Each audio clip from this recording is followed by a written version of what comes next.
थेट जाऊयात विधान भवन परिसरामध्ये।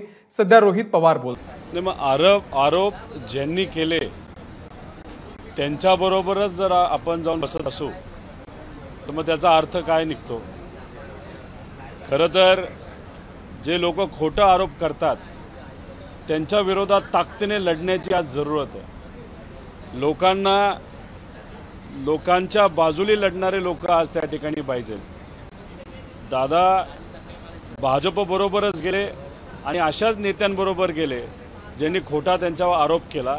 आता याच्याबद्दल ते काय बोलतील हे आपल्याला बघावं लागेल। त्यांचं असं म्हणणं आहे की पक्ष आमचा बदलला नाही, जनता हाच माझा पक्ष असं अजित पवार म्हणतात। कशा पद्धतीने? नाही, पक्ष महत्त्वाचा आहे पण पक्षाबरोबर विचार सुद्धा महत्त्वाचे आहेत। जो विचार त्यांनी गेले 30-35 वर्ष जपला त्या विचारालाच दुर्दैवाने सोडून त्यांना भाजप बरोबर जावं लागलं आणि हीच गोष्ट न आम्हाला आवडली ना जनतेला आवडली। कारण शेवटी विचार पण तितकाच महत्त्वाचा असतो। एक पिढी दुसऱ्या पिढीला काय देत असते तर विचार आणि संस्कार देत असते आणि त्याच गोष्टी आपण विसरून जाऊन जर दुसऱ्या पक्षाबरोबर आणि त्या पक्षाला त्यांच्यावर खोटे आरोप केले त्या पक्षावर जर आपण जात असू ते लोकांना कधीही पटत नाही। अमोल मिटकरी असं म्हणले की घड्याळ हे आमचंच आहे, इतरांनी त्याची काळजी करू नये। दुसरं कोणाचा एखादा मोठा व्यक्ती बोलला असता तर मी बोललो असतो। मी अर्थसंकल्प सादर करत असताना विरोधक झोपले होते सभागृहात, त्यामुळे त्यांच्या पोटामध्ये आता कळा उठत आहेत असा अजित पवारांनी उल्लेख केलेला आहे। कशा पद्धतीने? कोण झोपलं होतं? उलट आम्ही ऐकत होतो, त्याच्यावर आम्हाला बोलायचं। मी तिथं बोलत असताना 3ऱ्या मिनिटापासून तर शेवटच्या मिनिटापर्यंत फक्त बेलच वाजवत राहिले। मला तसं अर्धा तास बोलायचं होतं, कसं तरी ओढत मला 15 मिनिटं बोलता आलं, पण त्याच्यामध्ये जे काही खरे मुद्दे आहेत जे लोकांसमोर यायला पाहिजे होते ते बोलण्याची संधी तिथं दिली गेली नाही। तुम्ही 1.5 तास बोललात, आमचेही नेते बोलले, पण आम्हाला जे बोलायचं ते तुम्ही अडवत असाल।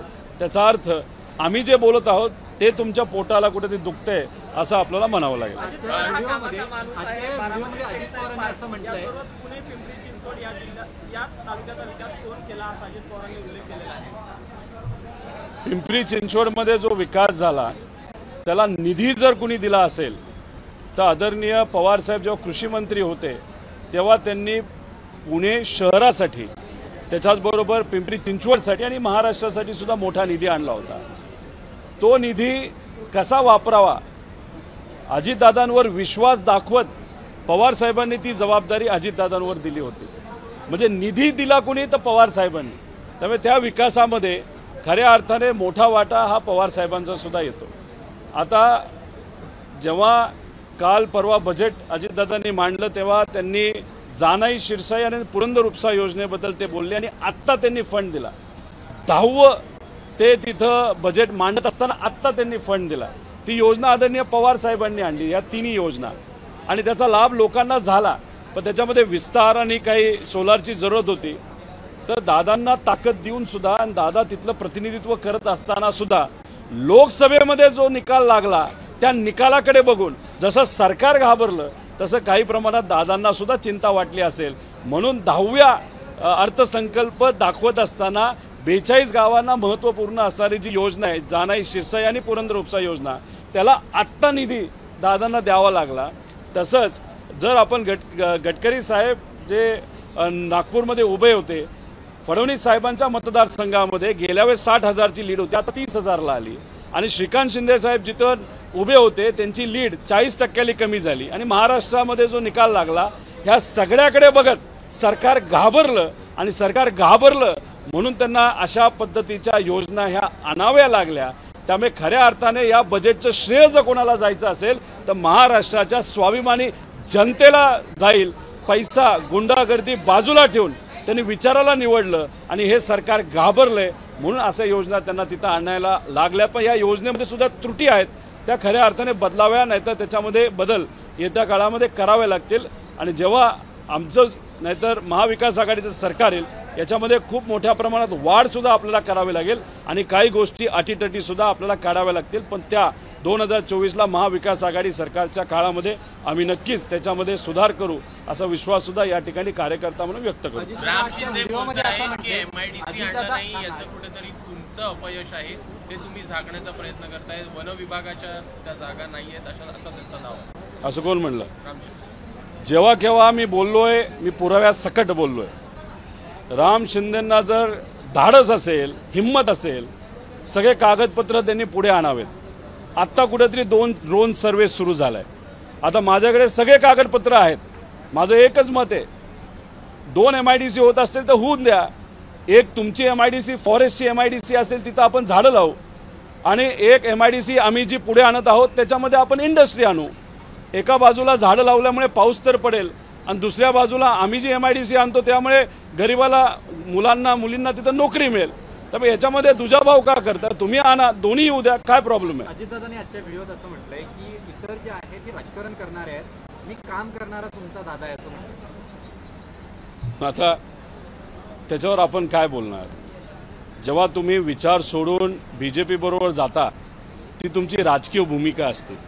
त्याच्यामध्ये कुठंतरी तुम्ही जेव्हा 30-35 वर्ष जो विचार सांभाळला, तो सोडून जेव्हा तुम्ही ज्या लोकांनी तुमच्यावर वेगळे आरोप केले त्या लोकांबरोबर तुम्ही जाता, मग त्याला आपण स्वार्थसुद्धा म्हणू शकतो.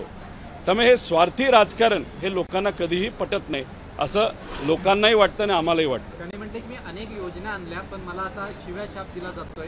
विरोधकांकडनं सातत्याने शिव्या शाप दिला जातो. आम्ही तर कधी योजनेसाठी कोणालाही काय बोललेलो नाही. जे काय बोलतायत ते सामान्य लोक बोलतायत, आणि ते कसे बोलतायत तर लोकशाहीच्या माध्यमातून, म्हणजे इलेक्शनच्या माध्यमातून मताच्या स्वरूपात ते बोलत आहेत. त्यामुळे लोकांना त्या गोष्टी पटल्या नाहीत. आम्ही कधीही दादांनी जो विकास केला त्या विकासाबाबतीत कधीही काय बोललेलो नाही. आम्ही त्यांच्या विचार बदलण्यावर तिथं बोललेलो आहे आणि बदललेली भूमिकेवर बोललेलो आहे. त्यामुळे कुठंतरी एक गल्लत दादांच्या बाबतीत तिथं होती असं मला वाटतं.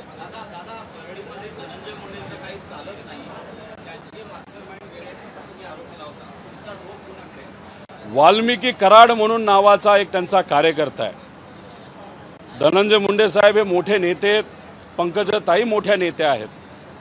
परळीची जनता अतिशय प्रामाणिक आणि साधी लोक आहेत. आता हे जे वाल्मिक कराड आहेत त्यांची गुंडागर्दी त्या भागामध्ये खूप मोठी आहे. खरं तर आमदार धनंजय मुंडे साहेब असले, मंत्री असले तरी त्यांच्या मतदारसंघामध्ये त्यांचं काहीच चालत नाही. चालतं जर कोणाचं असेल तर वाल्मिक कराडचं चालतं. छोटे मोठ्या व्यावसायिकांना त्रास दिला जातो, जे निष्ठावंत कार्यकर्ते आहेत खोटा गुन्हा दाखल केला जातो, आणि मग अशा पद्धतीने पोलिसांचा वापर, तिथं शासकीय यंत्रणेचा वापर, जमीन हडपणं असेल, एखादी व्यापाऱ्याकडे समजा एखादी डिस्ट्रीब्युटरशिप असेल, त्याच्यामध्ये सुद्धा या लोकांना मलिदा बाहेल असे हे वाल्मिक कराड आहेत. त्यामुळे ह्या वाल्मिक कराडांची जी दहशत आहे ती आता धनंजय मुंडे साहेबांच्या हाताच्या बाहेर गेलेली आहे. त्यामुळे जे काय तिथं चालू आहे आज गुंडागर्दी, त्याचं पूर्णपणे जबाबदार कोण असेल तर ते वाल्मिक कराड असतील.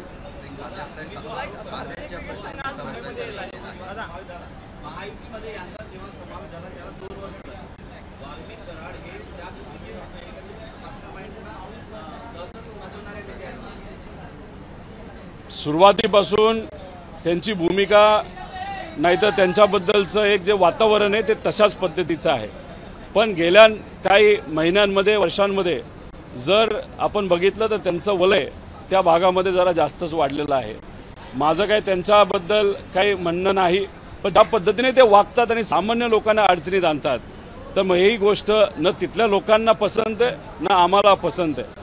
त्यामुळे तिथं जो मर्डर झाला, ज्या व्यक्तीचा झाला, त्या व्यक्तीच्या कुटुंबाबरोबर सहानुभूती आमची सुद्धा आहे. पण आमचं एवढंच म्हणणं आहे की बबन गीते तिथं नव्हते, ते दुसरीकडे होते. मग अशा परिस्थितीमध्ये खोटा गुन्हा का? गवळी नावाचे एक व्यक्ती आहेत, त्यांनी सुद्धा तिथं जी काही कार्यकर्त्यांनी बूथ ताब्यात घेतले, वाल्मिक कराडच्या कार्यकर्त्यांनी त्याचा व्हिडिओ प्रसिद्ध केला, त्याला आता जीवे मारण्याच्या धमक्या दिल्या जातात. आंबेजोगाईमध्ये सुद्धा आमचा एक कार्यकर्ता आहे, त्याला सुद्धा तिथं मारलं गेलं. मारलं म्हणजे हातपाय मोडले गेले.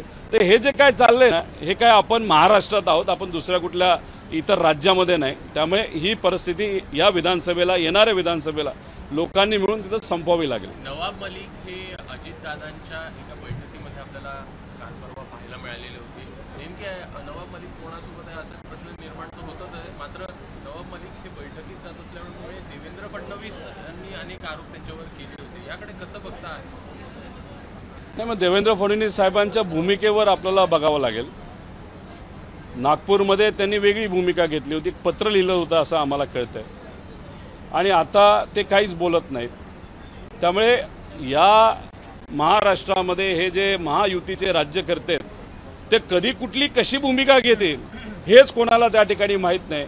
म्हणून लोकसभेमध्ये महाविकास आघाडीला लोकांनी सहानुभूती नाही तर ताकद दिली. त्याचं कारण महाविकास आघाडीतल्या नेत्यांवर जास्त लोकांचा विश्वास आहे. त्यामुळे हे जे महायुतीतले नेते आहेत, आज ही भूमिका असेल, उद्या ती भूमिका असेल, स्वार्थी भूमिका घेणारे नेते हे महायुतीमध्ये आहेत. भारतीय क्रिकेट संघ आज मुंबईमध्ये येत आहे. नरिमन पॉइंट या ठिकाणी विजय यात्रा सुरू आहे आणि नंतर वानखेडे येथे सत्कार आहे त्यांचा. तुम्ही जाणार आहात का वानखेडे मैदानावर? बघा, पब्लिक जिथं तिथं आम्ही असणार आहोत. महाराष्ट्र क्रिकेट असोसिएशन मी एक क्रिकेट प्रेमी आहे. भारताने तिथं वर्ल्ड कप जिंकलेला आहे. त्यामुळे जसं समाजकारण हे आमच्या रक्तामध्ये आहे तसं क्रिकेटसुद्धा आहे. क्रिकेटवर आपण सगळेजण प्रेम करतो. तसंच एक प्रेमी म्हणून तिथं मी नक्कीच जाण्याचा प्रयत्न करेल. शेवटी दूरवरनं का होईना आपल्या प्लेयरला भेटणं, बघणं आणि तो वर्ल्ड कप बघणं हे मलासुद्धा आवडेल. 5च्या सुमारास ते सर्वजण येणार आहेत. त्यांचं वेलकम तर नक्कीच करण्यासाठी जावं लागेल. विशेष स्वागत की विशेष काही केलं जाणार? तिथं BCCI कडनं स्वागत केलं जाणार. महाराष्ट्र क्रिकेट असोसिएशन असेल, मुंबई असेल, नाही तर जे कुठले असोसिएशन या देशामध्ये आहेत त्या सर्व BCCIच्या अंतर्गत येतात. BCCIली स्वागत देशाच्या वतीने जर आपल्या क्रिकेट खेळाडूंचं त्या ठिकाणी केलं असेल त्याचा अर्थ आम्ही सुद्धा अप्रत्यक्षपणे त्यांचं स्वागत तिथं करतो. पण देशाची एक संघटना म्हणून BCCI ही प्रमुख संघटना आहे आणि ते सर्व खेळाडूंचं आणि वर्ल्ड कपचं स्वागत या देशाच्या वतीने आणि सर्व असोसिएशन आणि खेळाडूंच्या वतीने ते करणार आहेत. शेवटचा प्रश्न, अमोल काळे यांच्या निधनामुळे MCAच्या अध्यक्षपदाची जागा रिक्त झालेली आहे. 10 तारखेपर्यंत उमेदवारी अर्ज करण्याची वेळ आहे. काँग्रेसकडून नाना पटोले सुद्धा ही उमेदवारी अर्ज भरणार आहेत अशी माहिती समोर येते. राज्यातील दिग्गज नेते त्या अध्यक्षपदावर विराजमान होते. शरद पवार, विलासराव देशमुख, कसं बघता? शेवटी तिथे असणारे जे प्रमुख नेते आहेत त्याच्यामध्ये आदरणीय पवार साहेब असतील, शेलार साहेब असतील, इतरही अपेक्स बॉडीमध्ये जे सर्व मेंबर्स आहेत हे सर्व एकत्रित बसून योग्य असा निर्णय घेतील आणि मग तो निर्णय घेतल्यानंतर 11 तारखेला आपल्याला मुंबई क्रिकेट असोसिएशनला एक नवीन अध्यक्ष बघायला मिळतील. अमोल काळेंचं काम चांगलं होतं. दुर्दैवाने ते आपल्याबरोबर राहिले नाहीत. त्यांना त्यांच्या कुटुंबाबरोबर आम्ही सगळेजण आहोतच. पण अशा परिस्थितीमध्ये 11ला मला असं वाटतं कुठलाही वादविवाद न होता एक चांगला अध्यक्ष मुंबई क्रिकेट असोसिएशनला आपल्याला बघायला मिळेल.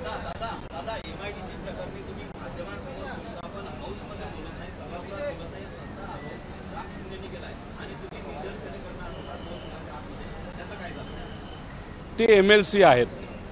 ते मागच्या दरवाजाने आमदार झालेले आहेत. मी तिथं त्यांच्या विरोधात आहे आणि मी सरकारच्या विरोधात बोलतो म्हणून कदाचित त्यांना तिथं एक भेट देवेंद्र फडणवीस साहेबांनी MLCची दिलेली आहे. MLC हे वरच्या हाऊसमध्ये असतात आणि आमदार MLA हे खालच्या हाऊसमध्ये असतात. म्हणजे आम्ही लोकांनी निवडलेली लोक आहोत, लोकप्रतिनिधी आहोत. त्यामुळे मी हाऊसमध्ये काय बोलतो हे त्यांना कळणार पण नाही. कदाचित त्यांना व्हिडिओ बघतात नाही बघत हे मलाही माहीत नाही. ते किती वेळा MLC म्हणून वरच्या हाऊसमध्ये बोललेत हे आपल्याला बघावं लागेल. माझं रेकॉर्ड करा, त्यांचं रेकॉर्ड करा. दूध का दूध, पाणी का पाणी. त्यामुळे ते TV जास्त बघत असतील पण आज चर्चा काय होते हे त्यांना कळत नसल्यामुळे ते चर्चेत कदाचित सहभाग घेत नसावेत. त्यामुळे इथं येऊन एखादी गोष्ट बोलण्यापेक्षा आमच्या काही कार्यकर्त्यांनी व्हिडिओ बनवलेला आहे किती वेळा मी अधिवेशनात बोललो, मग मंत्री साहेबांनी त्याला काय उत्तर दिलं हे थोडंसं त्या ठिकाणी तुम्ही बघावं. मग तुम्हाला कुठेतरी काही प्रमाणात काही गोष्टी कळतील. दुसऱ्या आठवड्यात म्हणजे आता पहिला आठवडा चालू आहे, दुसरा आठवडा हा सोमवारपासून सुरू आहे आणि आम्ही ज्या विचाराचे आहोत दिलेला शब्द आम्ही पाळत असतो. आंदोलन करणार म्हणजे करणार. फक्त सरकार त्यांनी दिलेला शब्द हे ते पाळतात का महायुतीचे जसे नेते देतात शब्द खरं पण पाळत नाहीत असं जर त्यांनी परत एकदा आमच्या MIDCच्या बाबतीत केलं तर मग आमची लोक त्यांना सोडणार नाहीत. असं दिसतंय राजकारण करण्याचा प्रयत्न त्या ठिकाणी ते करत आहेत. आता शेवटी या 4 महिन्यामध्ये त्यांनी काय नाही केलं तर 4 महिन्यानंतर महाविकास आघाडीच्या अंतर्गत आम्हीच ते करून घेऊ एवढा विश्वास मात्र लोकसभेनंतर आमच्या सगळ्यांच्या मनामध्ये आलेला आहे. एबीपी माझा, उघडा डोळे बघा नीट.